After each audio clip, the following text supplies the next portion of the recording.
네, 4월 8일 금요일입니다. 오늘 아침 신문 살펴보겠습니다. 이현웅 아나운서가 주요 내용 정리했습니다. 어서 오십시오. 안녕하십니까? 예. 오늘 첫 번째 소식 보겠습니다. 새 정부의 조직 개편 관련된 내용이죠. 일단 현행 체제를 유지하겠다라고 밝혔는데 그 배경이 좀 궁금합니다. 그렇습니다. 먼저 인수위의 어제 발표 내용을 요약하면 정부 조직 개편을 출범 뒤로 미루겠다는 겁니다. 예. 일단 지금 체제를 유지하고 또 장관이나 기관장 등도 지금 현재 체제 그대로 임명하게 될 예정인데요. 네. 자, 그렇다면 언제 바뀌게 되느냐 이 부분이 궁금해지는데 일단 신문들은 정기국회가 있는 9월쯤으로 전망을 하고 있었습니다. 예. 자, 그렇다면 조직 개편을 뒤로 미룬 이유, 그 이유도 궁금해지는데요. 예. 일단 한국일보는 지방선거를 의식했다라고 제목을 뽑았습니다.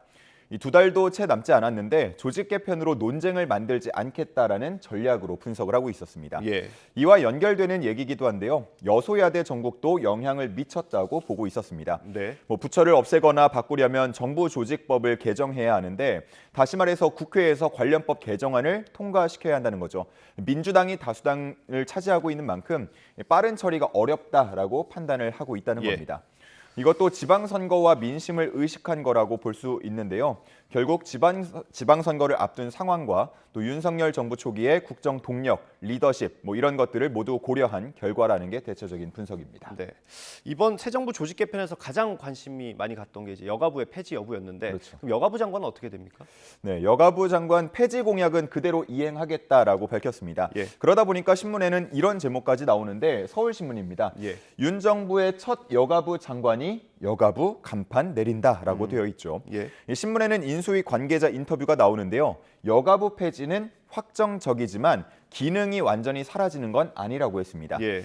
여가부의 역할을 다른 부처로 옮기거나 아니면 미래가족부, 인구가족부처럼 기관명을 변경하는 방안도 거론되고 있다고 합니다. 이 신문은 윤석열 정부의 초대 여가부 장관이 사실상 여가부를 없앨 이른바 이제 저승사자가 될 것이다 이렇게 표현을 하기도 했는데요. 예. 어떻게든 조직이 바뀔 가능성이 크기 때문에 여가부 장관으로서의 임기는 짧으면 한 2개월에서 길면 5개월 정도 불과할 것이다 이렇게 보고 있었습니다. 그 이후에는 새로운 역할을 할 거라는 얘기죠. 다른 신문들 보니까요. 초대 장관에 임명되는 사람을 보면 여가부의 운명도 가늠할 수 있을 것이다 이런 분석도 있었습니다. 예. 다음 기사 보겠습니다. 네, 민주당 이재명 전 후보 언제 이제 활동을 하느냐 이거 가지고 좀 어제 특히 얘기가 많이 나왔던 것 같아요. 네, 그렇습니다. 조선일보의 전망들이 나와 있는데 6월 보궐선거냐 아니면 8월 당대표 선거냐 이렇게 두 가지 안이 얘기가 되고 있지 않습니까? 네. 이전에는 8월 재등판설이 많았다가 지금은 6월 이야기가 더 많이 나오고 있다라는 내용의 기사였는데요. 네. 6월이라면 김병욱 의원의 성남 분당 을 지역이라던가 예. 송영길 전 대표의 인천 계양 을 또 조정식 의원의 경기 시흥을 지역에 나설 가능성이 있다 이렇게 보고 있는 겁니다. 예, 이게 지방선거에 따라 비계되는 곳에 나갈 수 있다는 거죠. 네, 그렇습니다. 6월 재등판을 요구하는 입장들이 있는데요. 8월 당대표 선거에 나가더라도 그 이전에 이제 국회의원에 당선이 되고 그 신분으로 출마하는 게 더 도움이 된다 이렇게 주장을 하고 있고요. 예. 하지만 반대 입장도 있습니다. 인천이나 시흥 같은 경우는 출마할 명분이 떨어지고 또 분당은 나갔다가 혹시라도 지게 되면 이 정치 생명만 깎아먹게 될 것이다 라면서 출마하지 말고 차라리 내실을 다져서 8월에 정상적으로 재등판해라 이렇게 얘기하는 의견도 있다고 합니다. 예, 그 국민의힘 이준석 대표가 약간 도발하는 듯한 말을 하기도 했고요. 그렇습니다. 네, 언제 나올지 지켜보겠습니다. 다음 기사 보겠습니다. 네, 중앙일보가 공관 관련된 기사를 어제부터 쓰고 있어요. 기획 기사인데 이번엔 어떤 내용입니까? 네, 공관과 관련해서는 알려진 바가 특히나 없다 보니까 여기서 제목에서 보시듯이 깜깜이라는 표현까지 쓰면서 네. 지적을 하고 있었습니다. 이 공관들은 대개 건물이 수백 평 규모인 경우가 많고요. 또 대지는 수백에서 많게는 또 수천 평까지도 꽤나 큰 규모로 이루어져 있습니다. 네. 그러다 보니까 시설 관리자도 필요하고 가사 도우미도 필요하고 경비 보안 담당자들도 근무를 하게 되는데 근데 문제는 몇 명이 일을 하고 있는지 예. 또 인건비는 얼마씩 주고 있는지 이런 것들에 대해서 전혀 알려진 바가 없다라는 내용입니다. 이게 다 예산으로 나가는 거죠. 그렇죠. 세금으로 다 나가게 되고요. 공개 의무 규정 자체도 없는 데다가 또 따로 이제 기관에 요청을 하더라도 보안 등을 이유로 공개를 하지 않고 있기 때문에 네. 알려진 바가 전혀 없다라는 내용입니다.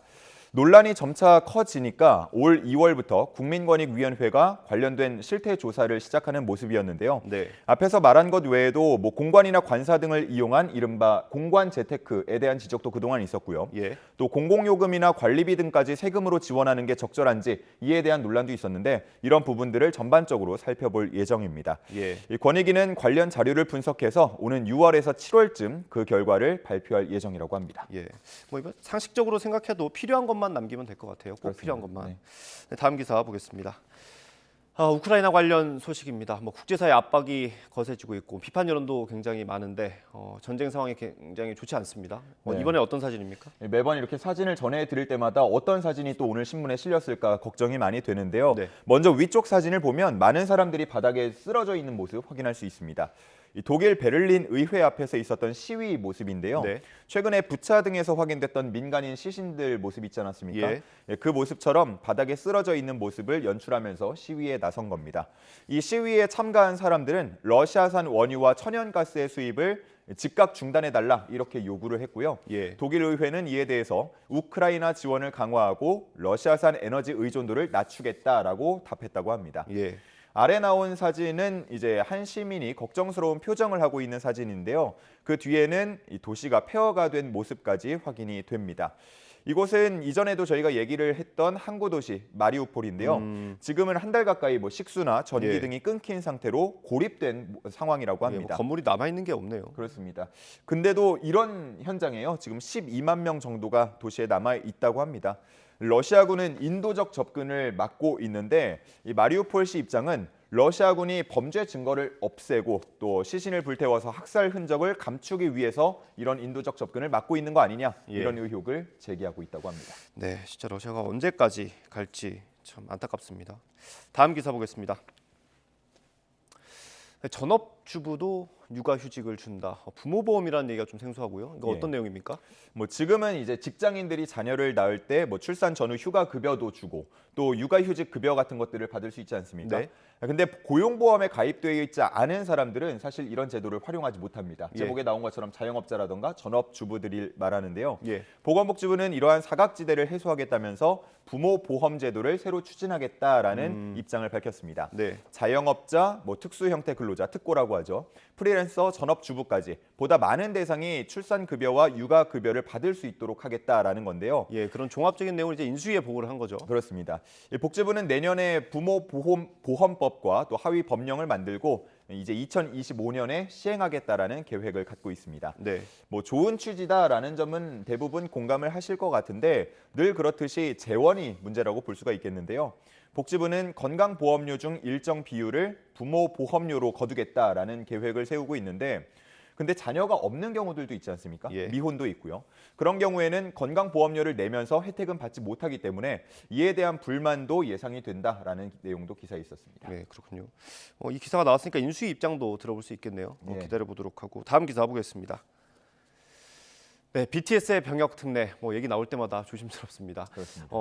이게 다시 한번 검토가 되는 모양이네요. 네, 뭐 이 이슈는 BTS가 세계적 인기를 얻기 시작하면서부터 꾸준히 제기되어 온 문제고요. 특히나 작년 말에는 관련 내용이 좀 적극적으로 검토가 되는 모습이었는데 네. 당시에 병무청과 국방부는 공평한 병역 이행 그리고 병역 자원 감소 추세 등을 고려해서 조금 더 신중하게 봐야 한다라는 입장을 밝힌 바 있었습니다. 네.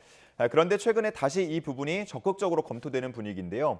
인수위가 최근에 뭐 BTS가 속한 하이브 같은 네. 엔터테인먼트 회사들과 간담회를 열기도 했고요.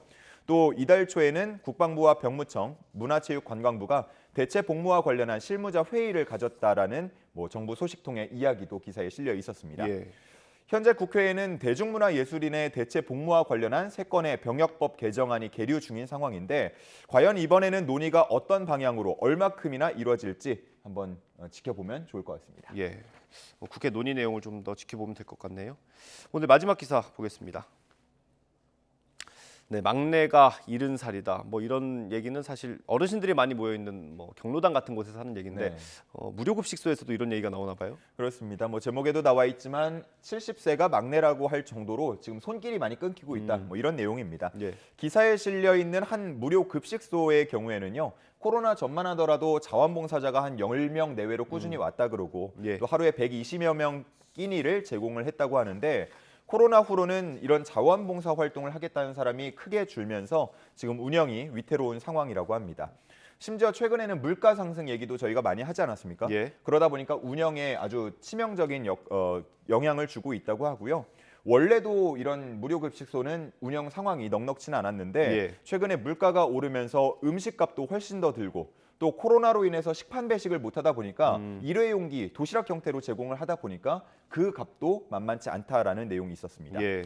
그래서 올 3월부터는 인근 고등학교에서 남은 반찬들을 가져와서 그거를 도시락으로 다시 만드는 뭐 그런 내용도 있었는데요. 예. 가슴이 참 아팠고 이 전문가들은 상황이 열악해져도 취약계층은 목소리를 내기 힘든 상황이라고 하면서 정부나 지자체가 먼저 다가서서 어려움을 파악하려고 노력해야 한다는 지적도 있었습니다. 예. 뭐 코로나의 물가까지 뭐 이중고, 삼중고까지 겪고 있는 것 같습니다. 그렇습니다. 네, 오늘 말씀 여기까지 듣겠습니다. 고생하셨습니다. 감사합니다.